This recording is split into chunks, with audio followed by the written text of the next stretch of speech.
If you had $1 million in the bank, would you hand it over to just anyone? Of course not. But every year, thousands of people pay tens of thousands of dollars in fees without realizing they had a better, affordable option. Have you been working with a financial advisor for years and just wondering or curious if you're leaving a lot of money on the table? Or has a family member or friend recommended an advisor strongly, but you don't know how to evaluate them? Are you considering a DIY model, a robo-advisor, or a fee-only advisor, but not exactly sure how they compare? In less than the 8 to 10 minutes it takes you to watch this video, making the right decision to choose the right financial advisor could save you hundreds and thousands of dollars over your lifetime. Let's start out with one of the most common scenarios. A friend or family member says, I know somebody great who managed my money for years, and they helped me grow my wealth, and I trust them implicitly. I've heard that many times. They're fantastic. Personal recommendations, especially from somebody you know and trust, instills confidence and takes some of the guesswork out of choosing.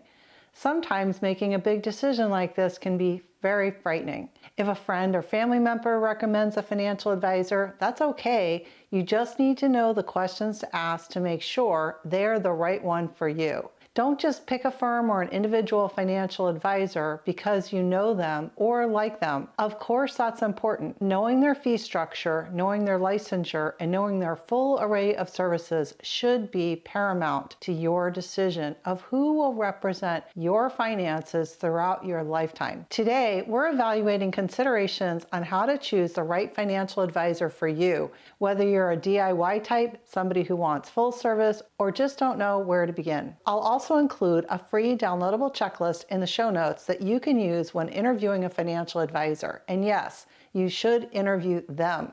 Most of them are highly skilled salespeople and they can be very persuasive, so keep your checklist handy and ask every question. Be especially wary of firms or individuals that offer a free seminar or free steak dinner. Remember, if something sounds too good to be true, it usually is. And if you're considering a financial advisor, once they put together the plan for you, bring your checklist back with you and review it again.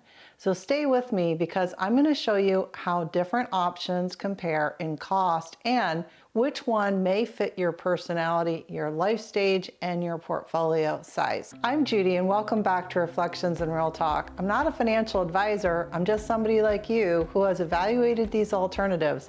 What works for me might not work best for you, but this overview seeks to provide an unbiased overview of the options you can choose for yourself.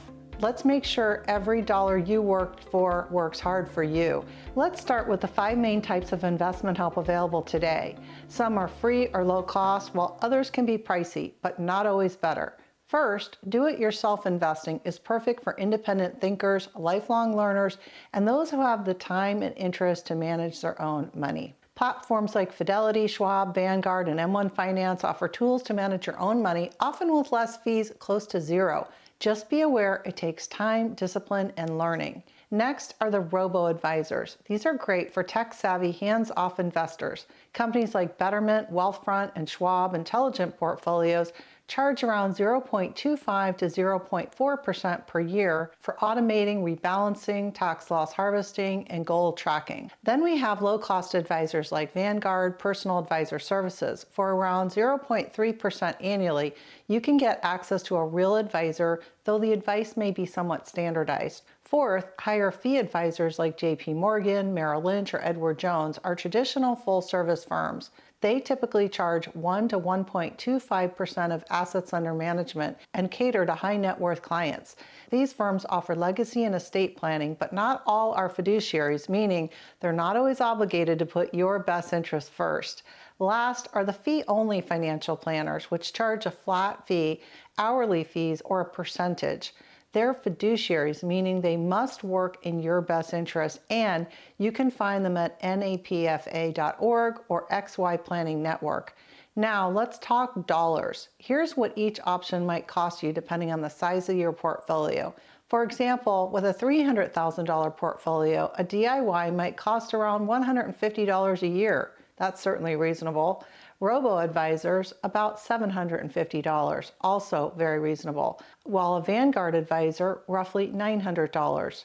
A full-service JP Morgan advisor could charge $3,750, and a fee-only planner might cost around $2,000. Now let's look at a $500,000 portfolio. With a DIY strategy, it would set you back around $250, while a Robo-Advisor only $1,250. A Vanguard personal advisor would cost you $1,500, and a JP Morgan full-service advisor jumps to $6,250.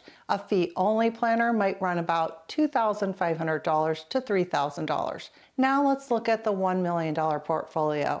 At $1 million, DIY is still only $500.